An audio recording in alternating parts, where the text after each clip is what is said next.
श्री राघवेंद्राय नमः। नमस्कार दोस्तों, मेरा नाम आशीष देसाई है और मैं ज्योतिष और वास्तु कंसल्टेंट हूँ। आपका मेरे चैनल ज्योतिष रिसर्च में बहुत-बहुत स्वागत है। यदि आपको मेरा काम पसंद आ रहा है, मेरे वीडियोज़ पसंद आ रहे हैं, तो प्लीज़ मेरे चैनल को लाइक कीजिए, सब्सक्राइब कीजिए और मेरे वीडियो शेयर कीजिए। चलिए तो आज के विषय की तरफ बढ़ते हैं। आज का जो विषय है वो है yogas for success in stock market. मेरे पास बहुत से लोग, बहुत से क्लाइंट्स आते हैं जो स्टॉक मार्केट में ट्रेडिंग करने में रुचि रखते हैं और उनका हमेशा यही सवाल होता है कि क्या हमारे कुंडली में स्टॉक मार्केट में सक्सेसफुल होने के योग हैं? क्योंकि बहुत बार ऐसे लोग आते हैं जो स्टॉक मार्केट में ट्रेडिंग कर रहे हैं और बहुत नुकसान कर चुके हैं। उनको ये होता है कि आगे और ट्रेडिंग करनी चाहिए कि नहीं, कुंडली में योग है कि नहीं, हमें और ट्रेडिंग करके लाभ होगा या ऐसे ही नुकसान होता रहेगा। तो ये जानने के लिए बहुत से लोग मेरे पास आते हैं। तो इसीलिए चलिए चलते हैं विषय की ओर। सबसे पहले कुंडली में आपको आपका जो धन योग का दर्जा है, किस प्रकार के धन योग कुंडली में बनते हैं वो देखना है। कुंडली में जो धन देने वाले स्थान हैं, वो मुख्य प्रकार से 2, 5, 9 और 11 ये 4 स्थान हैं। 5 और 9 जो है वो लक्ष्मी स्थान है, त्रिकोण स्थान है। इनका बहुत ज़्यादा महत्व है धन देने में। जो दूसरा स्थान है वो आपकी पैतृक संपत्ति, आपके एसेट, आपके फैमिली की जो वेल्थ है वो बताता है, आपके सेविंग्स जो है वो बताता है। पंचम स्थान जो है वो आपकी कुंडली में पूर्व पुण्य से मिलने वाला पैसा बताता है। पैसा हमेशा पूर्व पुण्य से ही आता है, ये चीज़ आपको हमेशा याद रखनी है। पैसा मेहनत से कम और पूर्व पुण्य से ज़्यादा आता है। जिसका पूर्व पुण्य बलवान है, उसके उसको पैसे कमाने के बहुत रास्ते अपने आप खुलते जाते हैं। जो पंचम स्थान है, वो पूर्व पुण्य से मिलने वाला धन लाभ बताता है। स्टॉक मार्केट जो स्पेकुलेशन है, वो पंचम स्थान से देखा जाता है। तो इसलिए पंचमेश का इन स्थानों से संबंध होना, जितना ज़्यादा ग्रहों से, जितने ज़्यादा इन स्थानों के अधिपति या इन स्थानों में होने वाले ग्रहों से पंचमेश का संबंध रहेगा, उतना ज़्यादा लाभ होने की शक्यता या चांसेस बढ़ जाते हैं।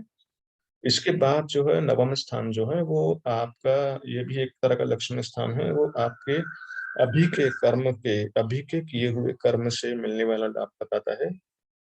भाग्य बताता है, आपका जो भाग्य है, जो इस जन्म में आपको मिला है, उससे मिलने वाला लाभ जो है वो नवम स्थान बताता है। इसके बाद 11वाँ स्थान जो है वो आपको आपके कर्म से कमाया हुआ पैसा, आपके कर्म से आपने जो कर्म किया है, उससे मिलने वाला लाभ जो है वो यहाँ से देखा जाता है। जैसे आप कोई जॉब कर रहे हो या आप कोई बिज़नेस कर रहे हो, इससे मिलने वाला जो लाभ है वो यहाँ से देखा जाता है। ठीक है? तो सबसे पहले आपको ये देखना है कि आपकी कुंडली के धन योग कितने हैं, कुंडली का दर्जा क्या है। इसके बाद 2, 5, 9, 11 इन स्थानों में जितने ज़्यादा संबंध बन रहे हो, दूसरे स्थान का अधिपति पंचम में है, पंचम का दूसरे में है, दूसरे का 11वें में है, 11वें का दूसरे में है, दूसरे का 9वें में है, 9वें का 11वें में है, 9, 5 स्थान का स्वामी दूसरे में है। ऐसे बहुत से कॉम्बिनेशन, बहुत से वेरिएशंस बनते हैं। जितने ज़्यादा हो उतना अच्छा है। ठीक है? उसके बाद लग्नेश जो है, लग्नेश का लग्न स्थान ये है, पहला स्थान। इसमें इसका जो अधिपति है, ये इन धन योगों में अगर शामिल है, तो कुंडली का जो धन योग का दर्जा है, वो और ज़्यादा बढ़ जाता है क्योंकि व्यक्ति को वो लाभ होगा। इसके बाद सबसे इम्पोर्टेंट पॉइंट है, याद रखना कि यदि आपकी कुंडली में ये धन योग है, लेकिन आपकी कुंडली में दशा अंतर्दशा जो अभी चल रही है, वो इन धन योगों में से किसी भी ग्रहों से संबंधित नहीं है, तो आपकी कुंडली में धन योग होकर भी आपको नुकसान होगा। बहुत से लोग ऐसे भी होते हैं जिनकी कुंडली में धन योग है, लेकिन फिर भी वो समझ नहीं पाते कि भाई हमें नुकसान क्यों हो रहा है। तो इसका कारण ये होता है कि इनकी दशा अंतर्दशा जो है, या यदि दशा भी अच्छी है, अंतर्दशा खराब है, तो भी आपको लाभ नहीं होगा। तो बहुत से लोगों की कुंडली में ये दिखाई देता है कि इनकी जो दशा अंतर्दशा है, वो 12वें या 8वें घर से संबंधित है और वो स्टॉक मार्केट में है। स्टॉक मार्केट में पैसे गँवाए जा रहे हैं, गँवाए जा रहे हैं, गँवाए जा रहे हैं।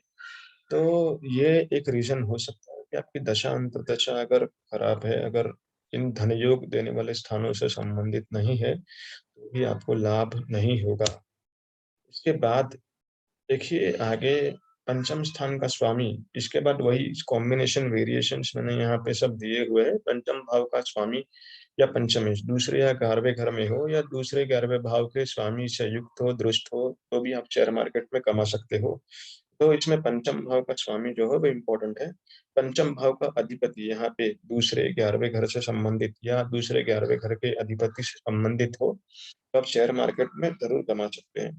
द्वितीय भाव या लाभ भाव का स्वामी भी अगर पंचम भाव में हो या पंचमेश से युक्त हो, तो भी आप शेयर मार्केट में कमा सकते हैं। यदि ग्रह योग आपकी कुंडली में है, लेकिन दशा अंतर्दशा का संबंध, जैसे मैंने पहले बताया, 8-12 स्थान से संबंधित है, तो आपको भारी नुकसान हो सकता है। ऐसे में आप ट्रेडिंग ना करें, यही यही सलाह दी जा सकती है। इसके बाद 2, 5, 9, 11 में होने वाले ग्रहों की दशा अंतर्दशा में भी जातक स्टॉक मार्केट में धन कमा सकता है। यदि आपकी दशा अंतर्दशा 2, 5, 9, 11 में होने वाले ग्रहों की है या इनके नक्षत्र में होने वाले ग्रहों से संबंधित है, तो भी आप स्टॉक मार्केट में सेफली कमा सकते हो।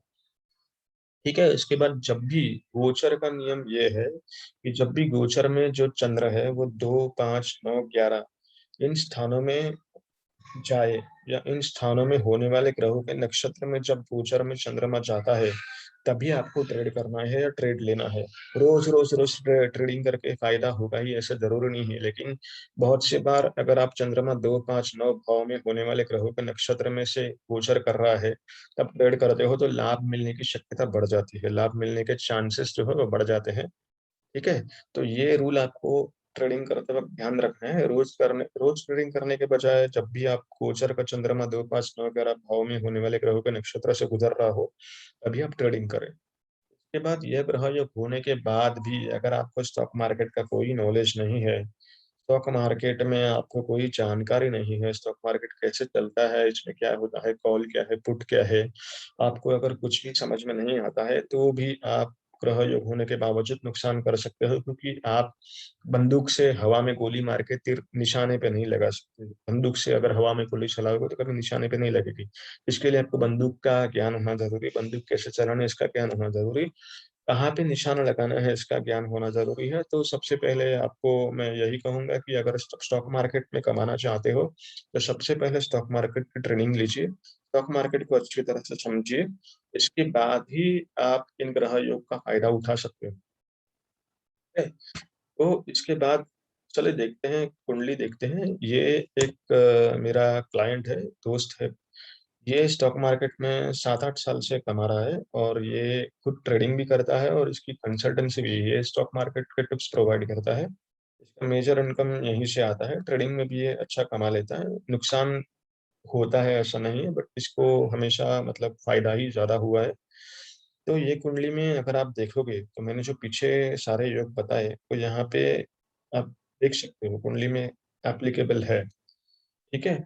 इसमें सबसे पहले तो आप देखेंगे पंचम स्थान का स्वामी जो है गुरु, वो लाभ स्थान में बैठा है और अपने ही पंचम भाव को देख रहा है। ठीक है? इसके बाद आप देखोगे धन भाव का स्वामी जो है बुध, वो धन भाव में ही बैठा है। लाभ का भी स्वामी बुध है, वो भी धन भाव में बैठा है। मतलब लाभ और धन का संबंध हो रहा है। 5वें भाव का स्वामी लाभ में बैठा है, 5 और 11 का संबंध हो रहा है। लाभ स्थान से वो 5वें घर को देख रहा है, तो मतलब वो अपने ही घर को देख के और ज़्यादा बेहतर बना रहा है।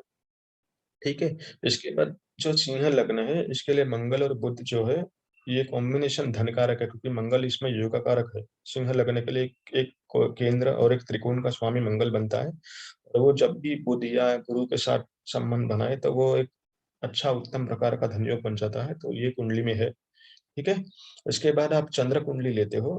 चंद्र कुंडली में आप जाओगे, तो चंद्र कुंडली से भी आपको यही योग रिपीट होते हुए मिलेंगे। चंद्र से पंचम भाव में जो है गुरु है। यहाँ पे क्या था लग्न से कि पंचमेश लाभ में है।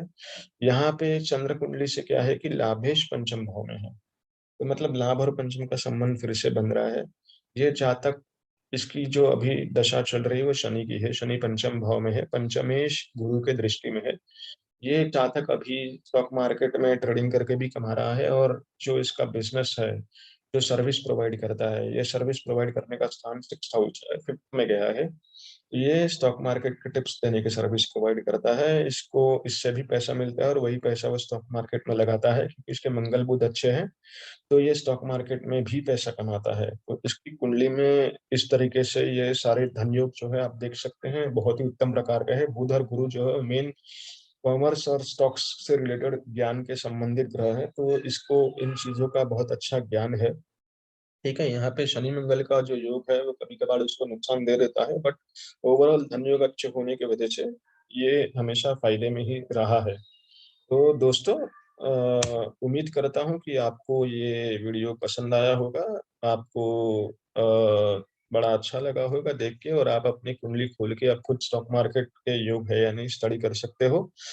तो आपको अगर ये वीडियो पसंद आया है तो इसको ज़रूर लाइक कीजिए, शेयर कीजिए, सब्सक्राइब कीजिए। वीडियो पूरा देखने के लिए बहुत-बहुत धन्यवाद। नमस्कार।